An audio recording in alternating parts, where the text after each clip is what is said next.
можам точно да определам кој е точниот датум кога сум почнал да се интересирам за пишувањето, но сепак претпоставувам дека тоа се случило уште на помлади години.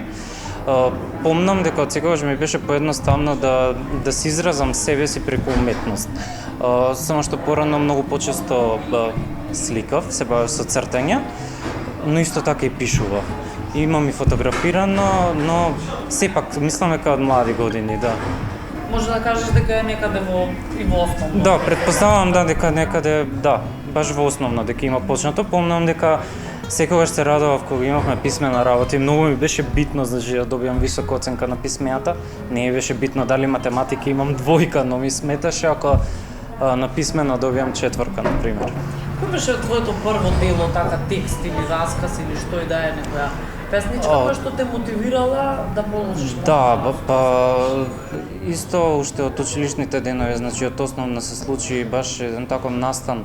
Мојата песна е дел од една збирка, мислам дека се викаше Зимски цветови збирката, ако не се лажам. Бев основно од училиште, мислам дека од тогаш баш, а секако првата книга која што објавив е Поглед кон небото, дури во 2014. И сега кога викам 2014 ми изгледа толку блиску, а всушност ми изгледа како толку одамна да се има десено. Може ли нешто околу таа твоја прва книга да ни кажеш за промоцијата, за тематиката, да речеме? Пред се морам да напоменам дека е моја голема радост, затоа што е моја прва книга, се случи изненада, околностите беа толку интересни околу издавањето на самата книга, која ми се јави издавачите, уствари не ги очекував искрено, пошто бев баш во еден конфузен период од мојот живот. Но кога ми се јави испана баш интересно, као дали сакаш ден да ти објавиме книгата, викам супер, као баш супер што сте се заинтересирале за таа книга. Книгата излезе, не правев промоција за таа книга, затоа што после краток период излезе втората книга Лужи без лице. И направив една промоција за двете книги. А ме праша за тематиката, тешко е да се стави во една рамка темата за која што јас пишувам, но ако би требало сите теми да се групираат на едно место, бидејќи навистина е тематска шареноликост, тогаш би рекол дека пишувам за човековиот живот и за човековата судбина пред се. Може да се каже дека од тоа секојдневието и од Да. црпиш инспирација? Секако, значи инспирацијата е насекаде, буквално. Треба само човек да биде со широко отворени очи или затворени. Ако гледа кон себе си, јас сум неизменичен едно и друго. Колку до сега имаш дело напишано? Книги објавени, говориме за објавени. Сега, значи, изминатиот месец излезе мојата последна книга, четврта поред, станува збор за книгата Херојот Хартија, моја најново дело, иначе, која што представува збирка поезија. 4 вкупно, значи. Неизменично пишуваш и поезија и проза, како се, да ми кажеш која книга е со исполнета со поезија? Да, првично излезе, значи, Поглед кон небото, тоа е збирка на раскази, потоа следуваше поезија Лужи без лице, па повторно збирка раскази Чист хероин и на крај сега повторно збирка поезија. Се чувствувам убаво и во светот и на поезијата и на прозата, можеби за нијанса покомфортно во светот на прозата, не знам зошто е така, но убаво ми е тоа, не знам што ќе ми биде следен чекор, имам многу планови во главата, ќе видиме како ќе се одвива се. Кој те поддржуваше најмногу, да речеме во целиот процес на себе осознавање дека те сакаш да се бавиш со пишување? Секако ја немаше да бидам тоа што сум денес без луѓето кои што веруваат во мене. Тука пред се би го спомнал моето семејство кое што ми дава максимална поддршка и кое што веруваше во мене. Луѓето кои што од самиот почеток, значи, ме поддржуваат и несебично се залагаат за она што го работам и за мене како автор лично. Тука би ги споменал мојата драга професорка Ана Мартиновска, која што беше рецензент на изминатата книга Чист хероин, рецензент од новаа книга Херојот Хартија, господин Киро Кипрески. Поддршката е неопходна за да функционираш, иако морам да нагласам дека никогаш не сум трчал по некој си успех и комерцијално наметнување на себе си кај читателите. Во глобала сум скромен и се трудам тоа да го задржам кај себе си. Мислам дека скромноста и покрај тоа што живееме во едно вакво општество, дека е сепак доблест голема. Како изгледа целиот тој процес? Твори, нели, авторот, создава некое дело и како тоа дело може да дојде до јавноста за да... Многу е тешко. Премногу е тешко. Луѓето мислат дека е тоа процес едноставен, лесен. Мислам дека јас си седам дома и си пишувам и дека тоа е тоа. Уствари се запознаени само со финалната фаза од тој процес, односно со промоциите, со давањето интервју, гостувањето по емисиите и таквите работи. Уствари има многу повеќе работа од колку што изгледа. Значи, од собирање на тим кој што работи на книгата, нели?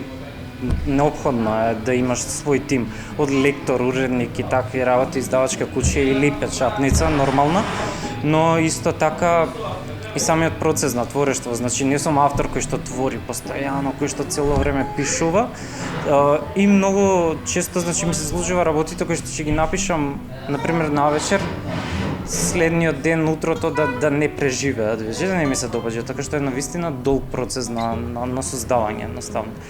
Колку е важно самиот автор да има доволен, да речеме, степен на образование, нели во зависност од тематиката која што ја пишува, познавање, едукација? Точно, да, сметам дека секој автор треба да биде во текст со она што го работи и не само за автор, туку и секој човек треба да биде во текст со она што го работи. Неопходно е да едноставно живееме во свет во кој што брзо циркулираат информациите, иако многу често луѓето се помалку информирани, но да, мислам дека образованието и начитаноста е битен дел од процесот на пишување, затоа што мора да се биде во текст со она што се работи едноставно. Сигурно тука спаѓа и познавањето на мајчиниот јазик. Апсолутно, да. Иначе во моите книги е секако застапен психолошкиот и филозофскиот елемент, не само затоа што имам завршена психологија и македонски јазик и книжевност, туку затоа што и мојата љубов кон психологијата е голема. Си сакал ли да читаш уште и како дете? Имаш ли некои омилени автори од Македонија, да речеме? Да, многу читам, иако последно време, значи, не имам доволно време да се посветам толку време. време, 100 пати време, да се посветам толку на читањето. Да, но во моментов читам Fight Club книгата од Чак Палански, мислам дека се викаше, да, ми е драг поклон од едни пријатели, долго време ја барав книгата и баш и се радувам, ја почнав и книгата е прекрасна. Мислиш ли дека со оглед на тоа дека нели сега се развиени социјални мрежи, повеќе луѓето се онлайн, дали уште постои таа љубов кон хартијата, кон книгата, особено кај младата популација? Имаат ли луѓето навика да читаат? За мене хартијата има посебен мирис, поинаку се чувствувам кога читам книга на интернет и кога читам книга, значи вака која држиш во својата рака, значи чувството е незаменливо. Така што мислам дека всушност не е битно дали се читаат книгите на компјутер или книгата се држи во рака, битно е да се чита. Сметам дека последно време тоа е запоставен дел, живееме во инстант општество каде што едноставно не сите трагаме по брзи емоции, по брза работа, по брзи чувства, се инстант едноставно, така што мислам дека дури тоа што се чита дека не е баш секогаш толку квалитетно, туку баш она што ќе успее да налета и што е најизрекламирано, може и така да се каже. Саш да кажеш дека можеби тешко е квалитетот да го најде својот пат Точно до така. јавноста? Нормално дека е тешко, затоа што, како што кажав, живееме во такво општество, но ја пишувам книги кои што секако јас самиот би ги читал. Сметам дека искрениот однос кон читателот е многу важен и неопходен за оваа работа. Се друго е ставање на читателот во една подредена ситуација, односно третирање на читателот кој да е поглуп од авторот. Секако дури на прва топка тоа да пројде, мислам дека нема да успее на долгорочни стази. Така што мислам дека искреноста е многу битна. Тоа е еден однос кон читателот мора да се испоштува, а освен тоа искрените луѓе кон себе си се секогаш поуспешни и посреќни во животот. Кажа неодамна дека прозата, додека пишуваш проза, се чувствуваш покомфортно. Да. Што тоа значи? Поезијата е по специфичен облик на израз или како би го дефинирал? секако за голем број на луѓе поезијата представува круна во литературата, но тоа е мој личен став, значи едноставно побаво ми е кога сум поопширен. Знаеш, поезијата не ти дава секогаш премногу можност да се изразиш себе си, иако јас се трудам со што помалку зборови да кажам што повеќе, но мислам дека прозата мене повеќе ми лежи. Тоа е единствената причина. Мислам дека ако одам според тие некои си признани награди кои што сум ги добивал досега, тогаш поезијата ми е многу почесто наградувана отколку прозата, но ето. Која е твојата оценка? Успешно ли се пласираш на книжевниот пазар со сите, да кажеме, досегашни кои се објавени? Мислам дека да, само што ми фали една општа критика на моите дела и на она што го работам. Во секој случај мислам дека во Македонија тоа недостасува. Нема една објективна критика, нека да застане за тоа дело и да си го каже своето професионално мислење. Тоа фали не само за моите книги, туку и за сите што пишуваат. Менталната состојба во Македонија е дека тој што има најмногу пари да се изрекламира, тој е најуспешен во пишувањето, воедно и во она што го работи. Многу ми значат критиките од читателите. Две од моите книги беа објавени онлайн, така што се сретнав со мислења од луѓе.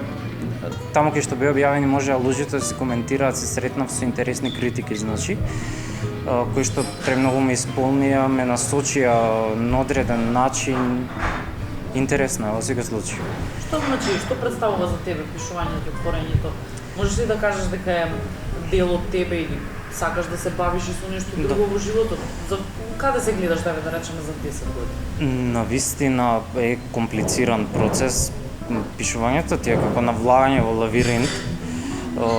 Буквално секој следен чекор, секој следен збор не знаеш дали ќе го усмери правецот во било која насока, значи крајно неизвестно.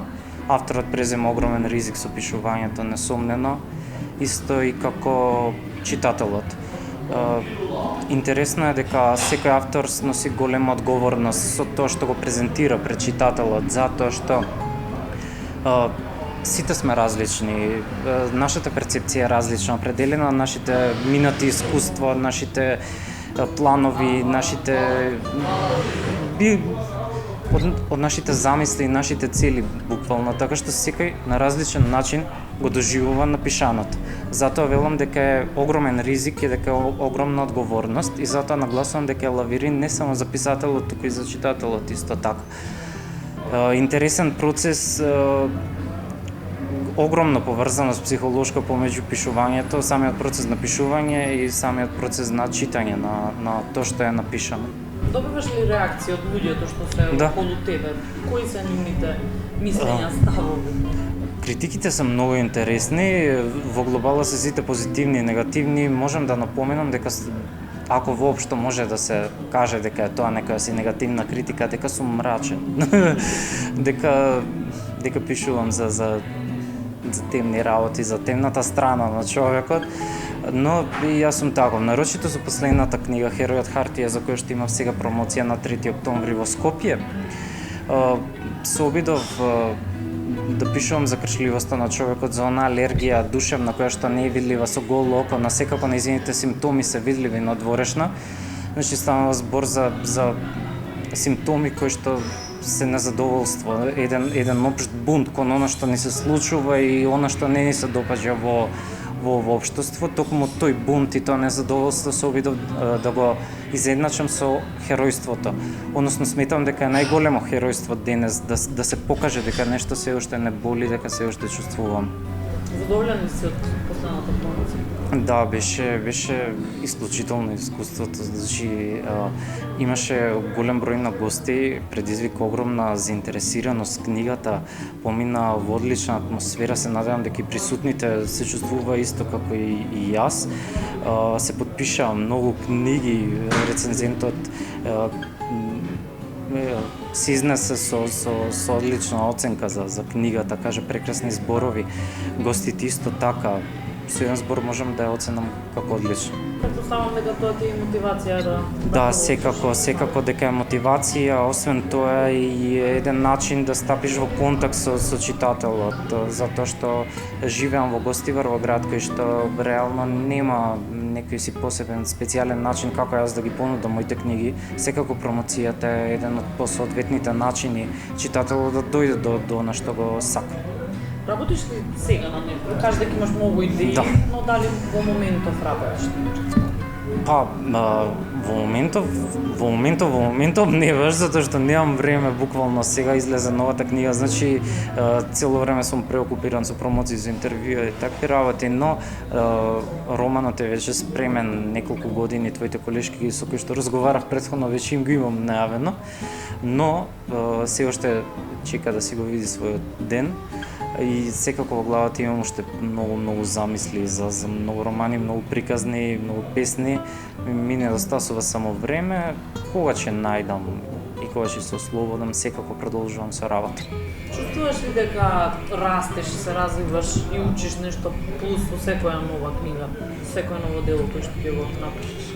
Да, секако, затоа што преку пишувањето се спознавам и себе си, несомнено. Јас сум од оние автори кои што додека пишуваат, се исклучуваат. Значи не се свесни за околината, за она што им се случува. Дури откако ќе го напишам тоа што сум го напишал, станувам свесен за истото. Го сметам тоа за предност, затоа што можам да се ставам себе си во улога на многу луѓе, да размислувам поинаку едноставно, да излезам од своето тело и да влезам во телото на друг човек. Мислам дека тоа е една од побитните карактеристики кои што треба да ги има секој автор воедно. Кажи ми за крај, дали сметаш дека во нашава земја малку е изгубено чувството за почит кон литературата, уметноста, воопшто, нели, книжевноста, дека потребни се некои кампањи, настани, да речем, повеќе каде што ќе се промовира литературата, мајчиниот јазик и тоа пловење, да речем, различни приказни кои што Да. го доволуваш. Секако тоа би било убаво сценарио се ова што го каже и убава агенда воедно која што треба да се спроведе. Треба на младите исто така да им биде подостапна книгата, независно да во каква форма е самата книга. Предпоставувам дека работите во иднина ќе се сменат во подобра насока и тоа воедно и моја желба. Сметам дека има читатели секако, иако Македонија е мал пазар, затоа и улогата на еден автор е многу голема. Тој не само што треба да си ги задржи своите читатели, туку треба да создаде нов табор на читатели. Мислам дека кон младите треба да им се метне таа љубов кон книгата уште од најрана возраст. Не знам сега, кај мене дома секогаш се читале книги, јас сум бил секогаш обкружен со книги и би сакал тоа да се случува во сечив дом, но нажалост последно време гледам спротивни примери, односно дека децата најчесто се занимаваат со некои си други активности, секако времето си го прави своето, но да се надеваме на подобри времења. Фала ти многу и ти посакувам уште многу успех. И јас ти благодарам тебе, задоволство ми беше. Фала.